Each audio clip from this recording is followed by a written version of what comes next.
예. 오늘은 제가 이제 남은 자라는 것, 이걸 통해서 은혜 나누길 원합니다. 우리가 이제 짧다면 짧고 길다면 17주년이 됐어요. 그래서 우리는 그렇게 전도 축제라는 걸 잘 안 했는데 이제 올해 작년에 한 번 하고, 아니 올해 했나요? 작년이죠. 작년에 하고 올해 이렇게 했는데 또 17주년이 또 17일 날이고, 여러분 헬라어에는 이 형용사가 없어요. 형용사나 부사 이 수식하는 게 없어요. 이게 무슨 뜻이냐면 그냥 좋아 그러면 우리나라는 좋아하면은 그걸 더 할 수 있잖아요. 그죠? 아주 좋아. 그죠? 그리고 겁나게 좋아. 허벌나게 좋아. 이게 우리나라 참 이게 너무 참 언어가 발전이 돼 있어요. 근데 헬라어에는 이런 수식어가 없는 거야. 없으면 어떻게 될까? 반복을 하는 거예요. 예수님도 진실로 진실로 이제 이렇게 반복을 함으로써 그거를 강조하는 것이에요. 그러니까 3번 막 이렇게 하는 이유도 형용사, 부사, 이 수식어가 없다라는 얘기예요. 그러니까 우리나라가 아주 그런 게 너무도 잘 돼 있죠. 그죠? 예. 그래서 왜 제가 이 말씀을 하느냐? 이 성경 전체를 하나님의 입장에서 보면은 남은 자를 구원하겠다라는 거예요. 참 이 말 들으면은 참 좀 절망스럽죠. 왜냐하면 남은 자라는 것 자체가 어찌 보면 선발하는 거잖아요. 근데 과연 내가 그곳에 들어갈 수 있을까? 그죠? 근데 그렇지 않아요. 일단 예수를 영접하는 길은 너무 쉬워요. 너무 쉬워요. 그러니까 누구든지 그리스도 안에 있으면 새로운 피조물이라. 이전 것은 이제 누구든지예요. 그러니까 누구든지 데려오라는 거예요. 그러니까 구원의 문은 활짝 열려 있어요. 근데 이제 들어가서가 문제인 거야. 들어가 보니까 이게 녹록지가 않은 거야. 왜 하지 말라는 게 너무 많은 거야. 하지 말라는 게 너무 많은 거야. 그 이제 그 관문을 통과하지 못해서 떠나는 사람이 너무 많은 거예요. 근데 사실 오늘 여기 앉아 있는 분들은 이제 그걸 통과했죠. 그런데 이제 중요한 건 뭐냐면은 내가 그 문에 들어가서도 내가 시퍼렇게 살아있는 거야. 그러니까 내 의도대로 하려고 그래. 내 생각에는. 근데 그게 안 고쳐지는 거야. 그래서 힘든 거예요. 예수님은 수고하고 무거운 짐진 자들아 다 내게로 오라. 내가 너희를 쉬게 하리라. 나는 마음이 온유하고 겸손하니 나의 멍에를 메고 내게 배우라. 그래야면 내 마음이 쉼으로 인은 내 멍에는 쉽고 내 짐은 가벼움이라. 그러니까 예수님과 손을 잡으면 쉬운 거야. 근데 예수님을 따라가면서도 자기가 하려고 그래. 그래서 수고하고 뭐냐 그냥 지고 가는 거야. 인생이 험난한 거예요. 그런데 우리는 그 답을 알면서 그게 안 되는 거야. 왜? 내가 시퍼렇게 살아있는 거야. 말은 그렇게 안 해도 내 생각에는이 아니고 자꾸 그 썩어져가는 구습이 나타나는 거예요. 그러니까 그걸 제거하려고 하나님이 그라인딩을 하는 거야. 모난 부분, 그러니까 아프지. 근데 그걸 왜냐면 그걸 견뎌내고 세상과 나는 간곳 없고 구속한 주만 바라보일 때. 그래서 우리가 에스겔서 47장인가요? 거기 보면 성전에서 물이 솟잖아. 그러면 발목 적시고 무릎 적시고 허리 차고 가슴 위로 가고 또 나중에는 물이 넘쳐가지고 수영하잖아. 그 신앙의 단계라는 거예요. 하나님의 성전에서 그 성령과 말씀이 나온다 할지라도 어떤 사람은 아직 들어가 보지도 못한 거야. 들어갔어도 발목에서 찰랑찰랑 이 얕은 곳에서 노는 거야. 근데 신앙은요 이렇게 성경이 말했듯이 자라나게 돼 있어요. 그리고 내가 순종하는 순간 성령이 나를 도와. 그러니까 성령의 이끌림이 이게 맞는 거예요. 이걸 갖다 sanctification, 성화라고 말하는 거예요. 우린 성화도 자꾸 내가 하는 줄 알아. 아니에요. 그분께 전적으로 의지하는 거야. 그러니까 우리가 물에 빠진 사람을 구할 때 어떻게 합니까? 저도 내 친구, 고등학교 때 내 친구를 이게 그 본능으로 반응하는 것 같아요. 같이 수영장을 갔는데 얘가 수영을 잘 못해. 근데 갑자기 다이빙하면서 들어가서 거기서 콜록콜록 하고 있는 거야. 근데 내가 왜 그렇게 했는지 나도 그냥 같이 뛰어 들어간 거야. 근데 저는 수영은 하거든요. 근데 얘가 들어가자마자 내 목을 꽉 붙잡고 안 놔주네. 같이 죽을 뻔했어요, 진짜.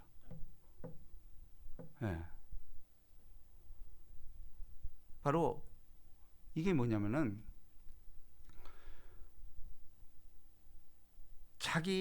그러니까 이제 그 수영하러 사람을 구하러 갈 때 그 사람이 힘 빠지길 기다리라고 그러잖아, 그죠? 그래서 이렇게 머리를 끌고 나오는 건데 그냥 나도 모르게 들어갔더니 나를 꽉 붙잡아서 그 친구를 40년 만에 만났나? 내가 그 얘기를 하니까 자기도 잊지 않고 있더라고. 너 아니었으면 그때 죽었다고. 야, 내가 죽을 뻔했어, 너. 물을 콕 먹고 내가 진짜 그런 기억이 있습니다. 여러분, 그러므로 바울이 고백하잖아요. 그런즉 이제 내가 산 것이 아니요 내 안에 그리스도께서 사신 것이야. 그 유명한 갈라디아 2장 20절 말씀. 내가 그리스도와 함께 십자가에 못 박혔나니 그런즉 이제 내가 산 것이 아니요 내 안에 그리스도께서 사신 것이라. 내가 그래도 육체 가운데 사는 것은 우리 육체 가운데 살잖아. 근데 사는 이유는 뭐냐? 나를 사랑하사 나를 위하여 자기 몸을 버리신 하나님의 아들을 믿는 믿음 안에서 사는 거예요. 이 믿음 붙잡는 거예요. 믿음을 붙잡으면 성령이 우리를 도와서 우리를 이끌어가는 거예요. 그러니까 이게 너무 행복한 거죠. 근데 우리가 여기까지 가기가 너무 어려운 거야. 그래서 우리는 믿음은 들음에서 나며 들음은 그리스도의 말씀으로 말미암는다. 이것이 맞는 거예요.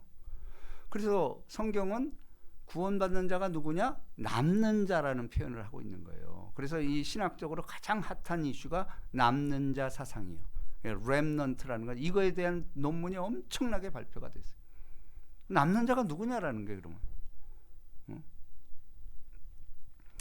근데 이 남는 자를 이제 사전적 표현은 이렇게 되어 있습니다.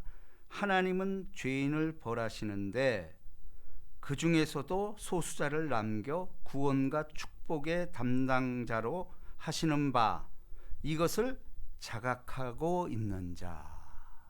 다시 말해서 이게 뭐냐면은 신앙 고백을 하는 자라는 거예요. 내가 늘 어딜 가도 내 신앙 고백이 주는 그리스도시요 살아계신 하나님의 아들입니다. 이런 신앙 고백이 언제 어디서나 할 수 있는 사람, 툭 치면 나오는 사람, 이게 남은 자예요. 근데 이게 아니다. 교회에서만 그냥 성스러운 척하고 나가서는 금방 돌변하고 아직 멀은 거예요. 그렇다고 그 사람이 구원받지 못했다는 게 아니에요. 진행인데 한참 멀은 거예요. 여러분, 저는 참 그런 사람 많이 봅니다. 교회를 수십 년 다녔어. 근데 왜 나가는지를 모르는 거야. 왜 나갑니까? 그랬더니 봉사하는 게 재밌대. 거기서 사람들 만나고, 좀 큰 교회예요. 그게 재밌대. 근데 구원에 대해서 전혀 몰라. 근데 그런 사람 의외로 많습니다. 그게 병든 거죠. 그 맛을 모르는 거야. 그럼 맛을 모르면서 교회를 온다라는 것 자체가 고문 아닐까요? 그 어떻게 거기 앉아 있어? 그냥 뭐 교장선생님 훈시 정도로 그래 좋은 말 하네. 끄떡끄떡하고. 그건 믿든 안 믿든 다 그럴 수 있다라는 겁니다. 그런데요, 놀랍게도 성경은 계속해서 그 남는 자 얘기를 하는 거예요. 성경 전체가 그 얘기를 해도 너는 과언이 아니다라는 거예요. 일단 가장 쉬운 게 이 죄가 들어오고 나서 세상에 죄가 관영해 있잖아. 이게 하나님이 극약 처방을 내립니다. 하나님의 아들들이 사람들의 딸과 결혼함으로. 그러니까 하나님은 이 거룩한 씨를 갖다가 계속 그 계열로, 다시 말해서 가인과 아벨부터 벌써 거기서 씨가 나뉘잖아. 근데 악이 선을 죽여. 그러니까 하나님은 또 셋을 통해서 구원을 이루는, 이 거룩한 자손을 통해서 나가는 거예요. 그런데 악은 또 가만두질 않아. 악이 또 관영해. 계속 그 반복되는 거야. 그런데도 하나님은 그 중에서도 사람을 선택하잖아. 그게 누구예요? 노아. 그 많은 사람 중에 노아를 선택하는 거예요. 하나님 앞에서 완전한 자다. 그런데 놀라운 일은 노아에 대해서 완전한 자다 그러면서 그의 자녀 합쳐서 8명을 방주로 끌어들인다라는 거예요. 자, 이것이 오늘날 우리에게 얼마나 중요한 메시지인지 몰라. 이게 신약에서 주 예수를 믿으라. 그래야만 너와 내 집이 구원을 받으리라. 부모가 자녀에 대해서 교회로 끌어들일 의무가 있는 거예요. 이거 안 하고 하나님이 알아서 해주겠지. 아니에요. 그렇지 않아요. 노아는 자기 자손들이 그렇게 믿음에 대해서 알았겠어요? 그렇잖아요. 근데 끊임없이 타자.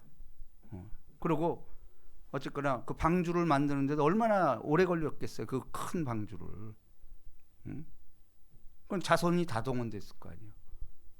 또 방주를 만드는 일 온 가족이 다 뛰어들었다고 봐야죠. 그러니까 주를 위한 선한 일은 온 가족이 같이 해야지 이게 되는 거예요. 그러니까 자녀들이 잘 살고 이제 별 문제가 없으니까 그렇게 해서 빠져나가는 사람이 얼마나 많은지 몰라요. 지금 3%입니다. 우리 자손시대 예수님의 3%. 100명 중에 3명이요. 미전도 종족이에요. 지금 우리나라.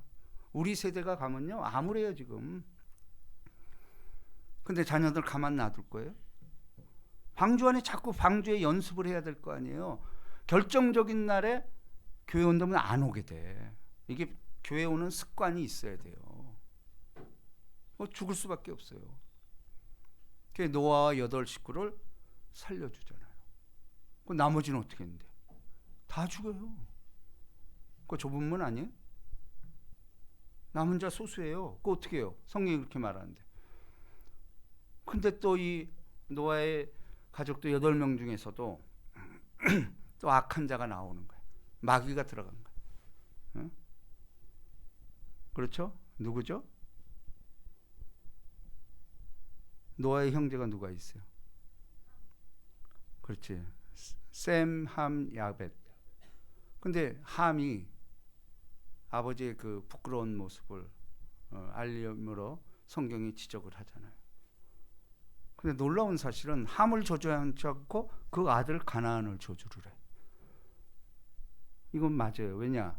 부모가 잘못되면은 자녀에게까지 저주가 임하는 거예요. 우리는 알잖아. 근데 자녀는 모르고 당하는 거야.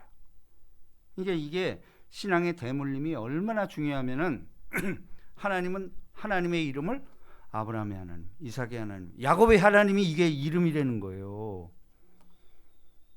계속 씨가 연결이 되는 것, 이게 옳다라는 겁니다. 자, 뿐만 아니고 또 죄가 관영하니까 어떻게 돼요? 소돔과 고모라. 거기서 불로 멸망시키고 롯을 구원해내잖아. 근데 그것이 이제 우리에게 은혜야. 왜냐하면 롯은 그렇게 신앙이 좋지는 않아. 내가 보기에도 먹음직 지혜롭게. 아브라함은 네가 좌하면 나 우하고 이렇게 선택권을 주잖아. 근데 자기는 그쪽을 보니까 물이 좋은 거야. 그 지가 선택해서 글리 가잖아. 결국은 망해서 나오지만 그래도 롯을 살려주지 않냐라는 거예요. 자, 뿐만 아니고 모세 시대 때도 보십시오. 10가지 재앙을 일으키잖아. 그럼 거기서 홍해수를 건너는 과정을 통해서 또 거기서 남은 자들을 선별합니다. 뿐만 아니고 광야 40년 거기 누가 남아요? 여호수아와 갈렙 그리고 20세 이하 나머지 다 죽어요. 성경 계속 그 얘기하고 있어요 지금. 그리고 오늘 엘리야 이야기. 엘리야도 보십시오. 자, 오늘 본문 말씀 들어갑니다. 그러므로 내가 말하노니 하나님이 자기 백성을 버리셨느냐? 이건 택한 백성이잖아요. 이스라엘은 택했어요. 근데 보니까 이스라엘이 말을 안 들으니까 하나님이 이스라엘을 배척해요. 그러면 이스라엘을 선택해놓고 어떻게 할 거냐 이거예요. 그러니까 바울이 그 논지를 피는 거예요. 그러므로 내가 말하노니 하나님이 자기 백성을 버리셨느냐? 이건 우리에게 지금 하는 말이에요. 나도 옛날엔 교회 나오고 그래도 좀 은혜 받을 때 있었잖아. 근데 요즘은 괜히 싫어. 그 인간 때문에 나가기도 싫고 목사도 싫지 않고 뭐 이렇게 사람을 바라보면서 이제 교회를 판단하는 거예요. 그리고 안 나오는 거예요. 그러니까 지금 그 얘기하는 거예요. 그러면 하나님이 자기 백성을 버리셨느냐? 그럴 수 없느니라. 자, 그러면서 보세요. 나도 이스라엘이뇨 아브라함의 씨에서 난 자요 베냐민 지파라. 이게 신앙 고백이에요. 그러니까 우리가 신앙생활은 뭐냐면 여기 보세요. 나도 바울의 신앙 역정을 얘기하고 있잖아. 자기의 아이덴티티, 정체성을 바로 얘기하잖아. 그러니까 우리는 어딜 가서라도 예수를 믿는 사람은 좁은 문에 거할 수 있는 자격은 신앙 고백이에요. 내가 들어가야지 남 얘기하면 무슨 구원이야? 구원은 절대적으로 집단적인 구원이 아니에요. 하나님과 나와 1대1의 관계야. 그러니까 내 얘기를 해야 돼. 내 얘기해. 남의 얘기해봐야 그건 구원하고 상관이 없어요. 나도. 그러니까 우리가 전도의 현장이나 어디를 가더라도 예수 믿는 사람은 나도. 자기 정체성. 이스라엘이니요. 아브라함의 씨에서 난 자요 베냐민 지파라. 이 소속감이 있어야 돼요. 우리는 어디 세상적인 모임이라든지 이런 데 갈 때 교회 다니는 신용 안 내잖아. 기독교 아닌 척하고.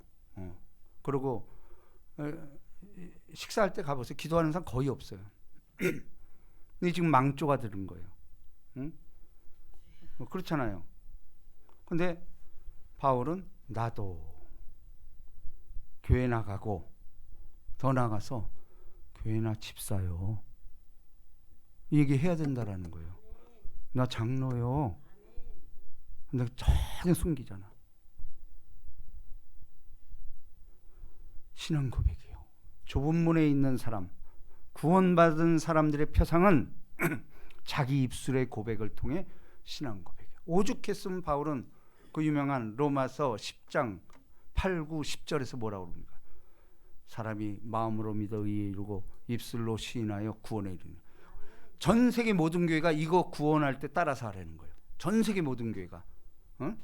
사람이 마음으로 믿어 의에 이르고 입술로 시인하여 구원. 그러니까 이 신앙 고백이라는 것은 내가 구원받은 좁은 문에 들어간 사람들의 아이덴티티요. 그 어디서든지 그걸 어떻게 알아? 사람이 있든 없든 내가 하나님께 기도하는 거예요. 그 모습 보여주는 거예요. 밥 먹는 것도 하나님의 은혜 때문에 밥 먹는 거고 내가 잘한 게 아니라는 거죠. 이런 신앙 고백. 세상과 나는 간 것 없고 구속한 주만 바라보인다. 이런 신앙 고백. 이거 하나님 얼마나 기뻐할까? 근데 예수 믿는 사람이 말이야. 내가 왕년에는 말이야. 이런 소리 나야 되고 말이야. 그렇지 않습니다. 자, 보세요. 하나님이 그 미리 하신 자기 백성을 버리지 아니하셨나니. 이게 우리가 소망이 되는 거예요. 계속 기회를 주고 있다라는 거예요. 지금까지 거기까지 생각을 못했는데 이런 사람도 지금부터라도 새로운 소망을 품고 하라는 거예요. 하나님이 그 미리 하신 자기 백성을 버리지 아니하셨나니. 이게 소망이죠. 너희가 성경에 엘리야를 가리켜 말한 것을 알지 못하느냐. 그가 이스라엘을 하나님께 고발하되, 선지자니까, 주여 그들이 주의 선지자를 죽였으며 주의 제단들을 헐어버렸고 나만 남았는데 내 목숨도 찾나이다 하니. 그러니까 이 엘리야도 그야말로 한번 생각해 보세요. 850대 1, 450대 1 거기서 그냥 불이 내려서 물이 도랑에 차 있는데도 그걸 훑고 불이 내려서, 이야, 이걸 보니까 자기가 업이 된 거야. 자, 여기서 빠지기가 너무 쉬운 거예요.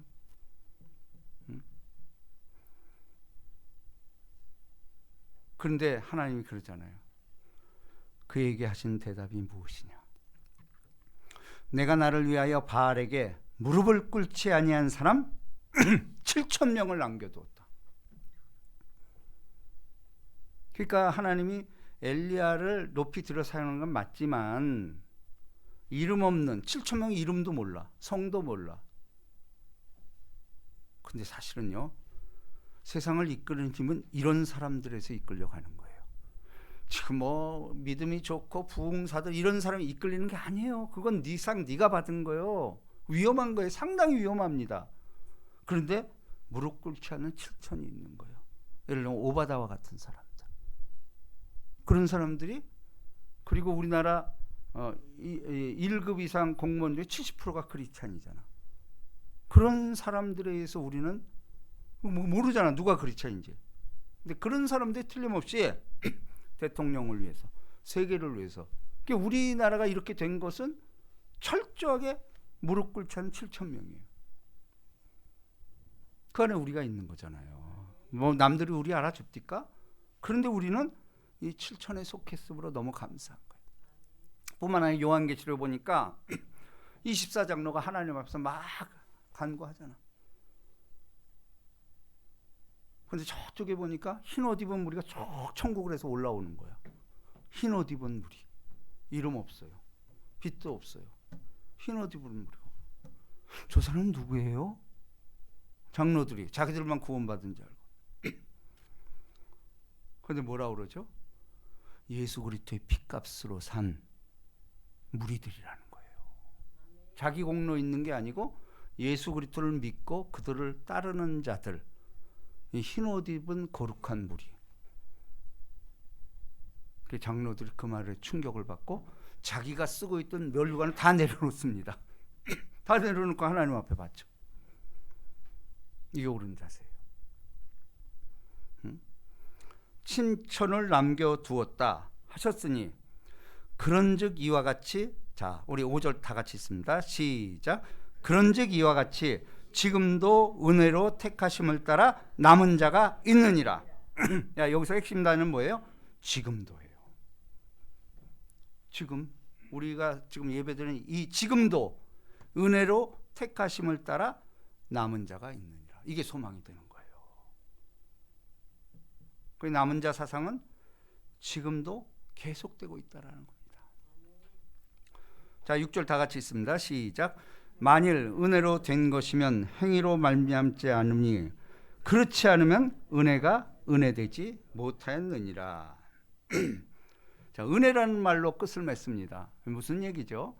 구원이라는 거는 철저하게 네 노력으로 되는 게 아니라는 거예요. 그분이 주어져야만 하는 거고, 그럼 나는 그러면 아무것도 안 하냐?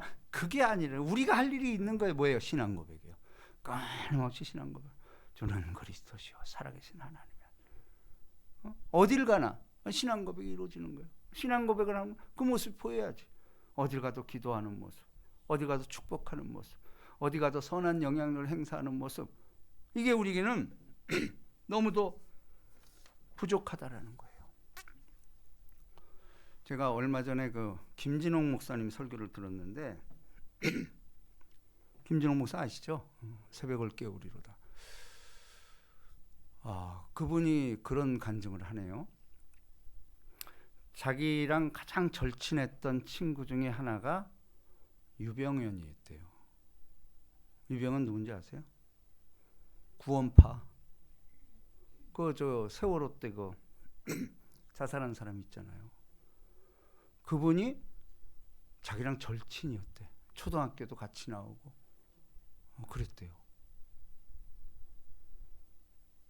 근데 놀라운 사실은 뭐냐면 김진홍 목사는 그때만 하더라도 그렇게 자기도 모태 신앙인데 뭐 그렇게 그냥 뚜렷한 이렇게 신앙인은 아니었대요. 근데 이 유병헌이라는 사람은 초등학교부터 아주 특출났대요. 성경을 달달달달 외우고 그냥 말끝마다 예수하고 초등학교 때부터 그랬대네. 근데 이 사람이 왜 이렇게 됐지? 그래서 자기는 유병헌이가 일낼 사람인 줄 알았대. 기독교계가 이 사람 때문에 뒤집어지겠구나 이런 생각을 했다는 거예요. 근데 어떻게 됐죠? 이단으로 빠졌어요. 근데 의외로 이런 사람만, 왜냐하면 신천지를 창업한 이만희도 신비한 능력이 있어요. 다 성경을 의했던 사람이고 뭐 조이성이 이단들 처음부터 이단 아니었어요. 다 그 하나님의 말씀에 꽂혀가지고 특출난 사람. 그러고 보니 제가 어릴 때 서울남교회 다닐 때도 진짜 특출한 애가 있었어. 우리 또래인데 임수라는 애예요. 이야, 난 내 또래지만 너무 존경스러운 거야. 너무 기도를 어른처럼 유창하게 막 엄청나요. 그냥 아무튼 그렇게 해요. 야, 쟤는 뭐가 돼도 되겠다. 모든 게 달럽이요. 근데 희한하게 나도 이제 은혜를 받고 이래서 그 서울남교회 사람들을 만나보면 그 친구 어떻게 됐어? 근데 그 친구를 아는 사람이 아무도 없는 거야. 그러면 그 정도 수준이면은 인터넷에 이름을 치면 나와요. 그래서 내가 임수 목사 한번 쳐봤어. 근데 임수 목사 있긴 있는데 걔가 아니야. 전혀 소식이 없어. 이게 어떻게 된 거지? 그리고 제가 신대원에 다닐 때 이연탁이라는 전도사가 있어요. 그것도 신비한 친구예요. 40일근식을 3번 한 사람이에요. 그래서 모양이 심상치가 않아 사람이. 늘 거룩하게 돼 있고 감히 범접할 수가 없어. 그런 친구예요. 근데 3년 전에 저한테 전화가 왔어요. 한번 보자. 지금 어디 있어? 도대체 어떻게 된 거야 요즘? 진리에 대해서 얘기 좀 하지. 그럼 신천지에 들어간 거예요. 신천지에 들어간 거예요. 여러분 이게 뭘 말하는지 아십니까? 오늘을 사는 우리 크리스찬들이 그리고 이제 죄송한 얘기인데 우리 교단에 순복음이 늘 타교단으로부터 지적을 받았던 게 우리는 너무 이제 축복 하다 보니까 장로교단으로부터 저건 말씀이 없는 교단이다 이렇게 치부를 많이 받았어요. 근데 지금은 안 그렇습니다. 우리도 이제 그 이후로 이제 조영기 목사 장학생이라서 전부 유학 보내고 그래서 지금은 뭐 그런 소리 듣지는 않죠. 자, 그런데 이제 이게 중요한 게 뭐냐면은 가면 갈수록 이제 우리 교단도 그러니까 늘 이 어떤 표적과 이런 축복론 이것 속에서 하다가 갑자기 스타가 나타납니다. 그게 그 유명한 전태식 목사예요. 그분은 오직 말씀이야. 그러면서 우리한테 그 제자들이 굉장히 많았어요. 사실은 말씀을 말씀으로 풀어버려. 나도 그 사람이 만든 성경을 내가 읽고 있었어요. 그러면서 우리한테 하는 거냐? 딴 거 안 본대. 자기 말씀만 본대. 그렇게 살아왔대. 근데 이단으로 정죄됐어요. 그리고 지금 시들해졌어. 근데 그 제자들이 사실은 도처에 있어요. 왜 그랬을까? 뭐가 그 사람들을 그렇게 신실하고 거룩한 사람인 줄 알았는데 그렇게 만들었을까?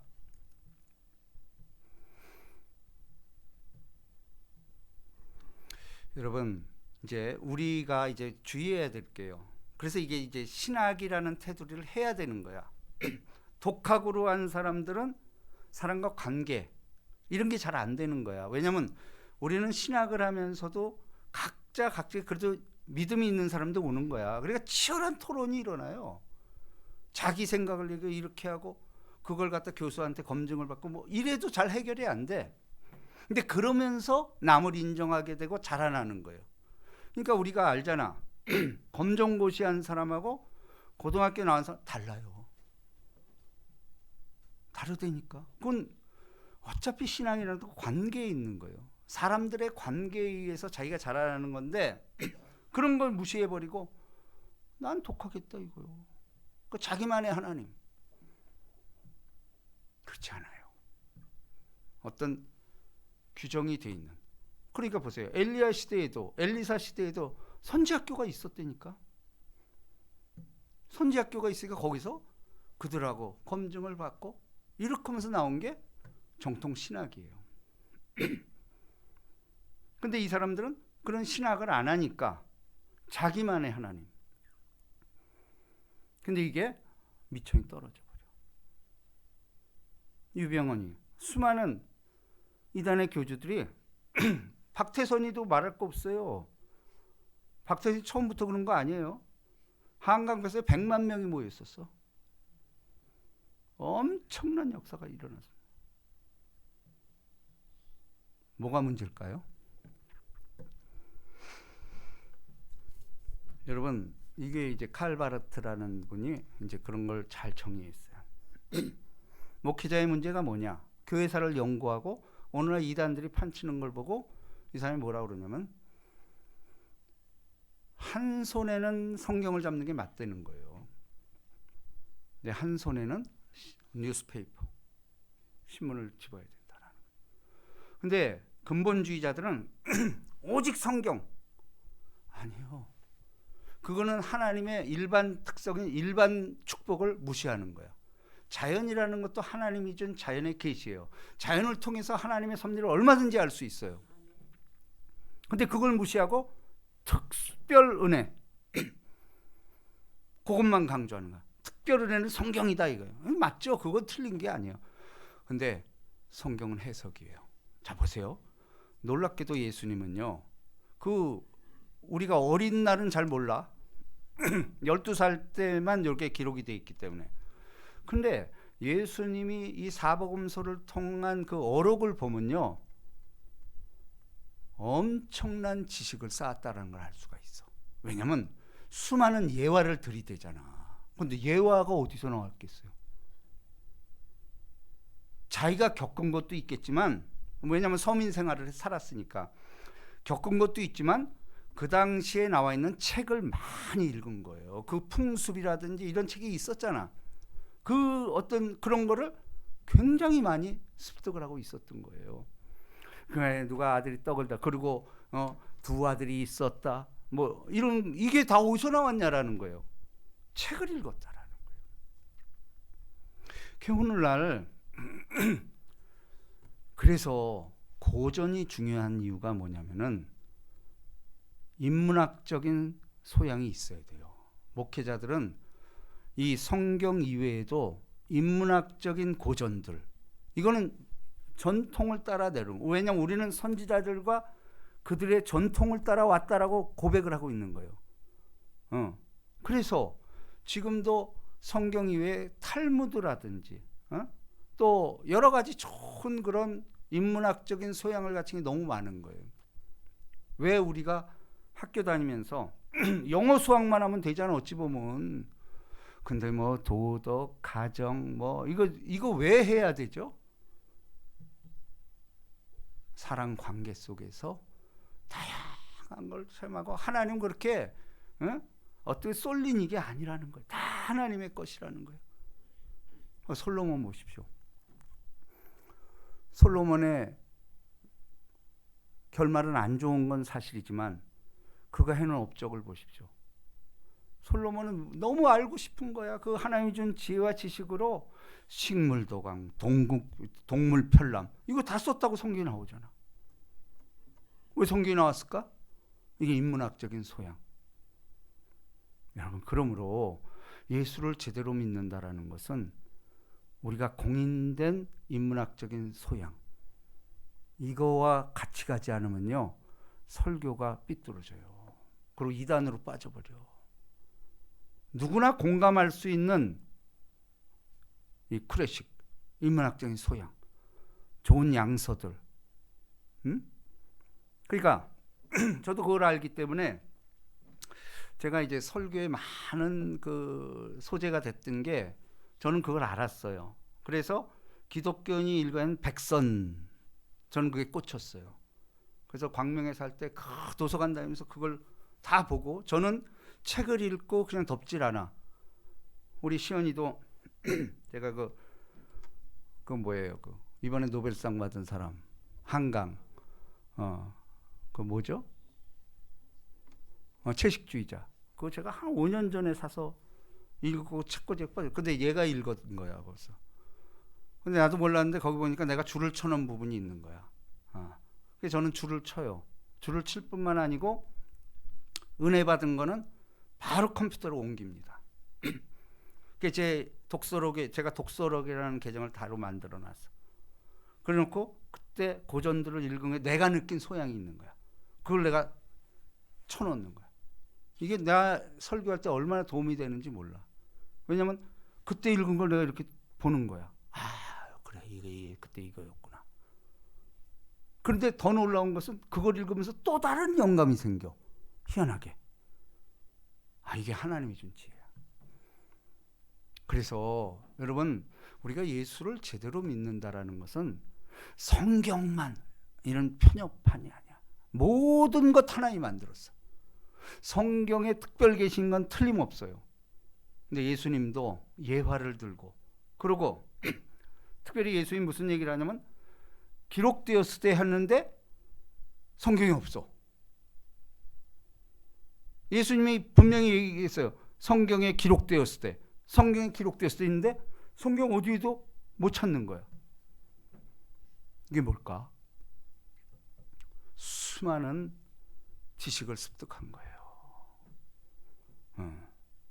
그렇죠?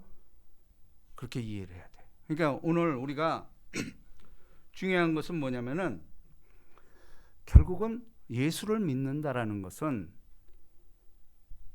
사람들이 어떻게 평가를 할까요? 물론 하나님이 보시기에 좋으면 좋지. 근데 아니에요. 요즘은 하나님이 보시는 건 뭐냐면 사람의 인격을 통해서 표출되는 것. 근데 저도 이렇게 올해처럼 뭐 목회자를 많이 만난 적이 없겠죠. 그럼 결국 인격을 보게 돼요. 그 사람이 가지고 있는 인격.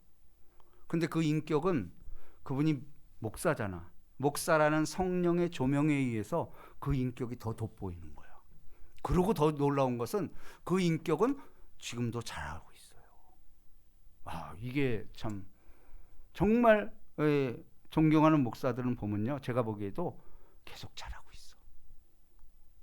그 성령에 의한 조명에 의한, 말씀에 있는 조명에 의한 지금도 잘하고 있다라는 거. 제가 존경하는 목사님 몇 명 생겼어. 이야, 은퇴했는데도 내가 너무 진짜 존경스럽고, 존경스러우면 범접하기 어려운 것 같잖아. 그렇지 않아요. 안기고 싶어 진짜. 제가 안기총 회장을 하면서 그런 사람 몇을 얻었다라는 거. 그리고 계속 자라나는 거예요, 이 사람은. 그러니까 계속 배우고 싶고 가까이 하고 싶고. 여러분, 그렇습니다. 우리가 결국은 사람과 하나님께 판단받는다라는 건 뭘까요? 이게 성경은 하나님과 사람 앞에 사랑스러워지더라 그랬잖아. 그러니까 사람을 통해서 하나님도 열매를 알 수 있다라는 거예요. 그러므로 여러분, 결국은 천국에 대한 것은 야곱 같은 사람이 맞아. 우리가 볼 때 야곱은 안 좋잖아. 근데 예수님은 천국은 침노하는 자의 것이라. 영적인 것에 욕심이 있어야 돼요. 이게 없이 아유 난 자격 없어요. 평생 자격 없는 거야. 우리가 무슨 자격이 돼서 직분을 받습니까?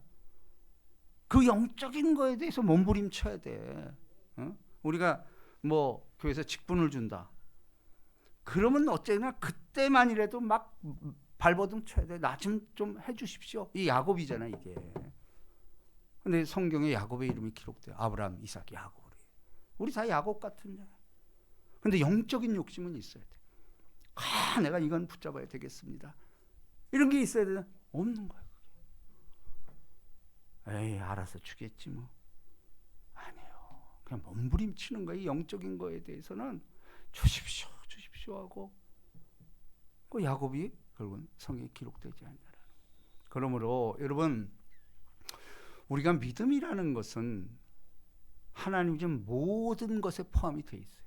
자꾸 탐구해 나가는 거야. 성령으로 말미암아 이야 이런 거 깜짝 놀라는 거야. 와, 이게 뭐예요? 새로운 걸 자꾸 발견해 나가는 거야. 하나님의 말씀으로 무장하고 이러다 보면 세상을 보는 눈이 달라지는 거예요.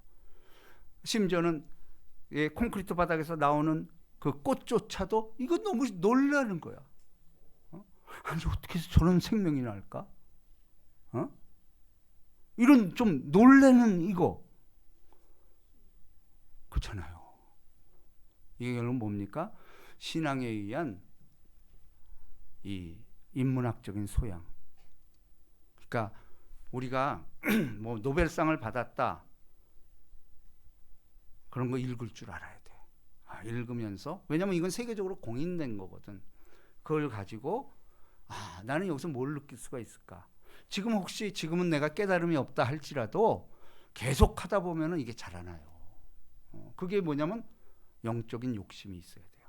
가장 중요한 것은 믿음에 대한 욕심이 있어야 돼. 그러면 예배도 가야 되고 뭐 이래야 되는데 그냥 뭐 남들처럼.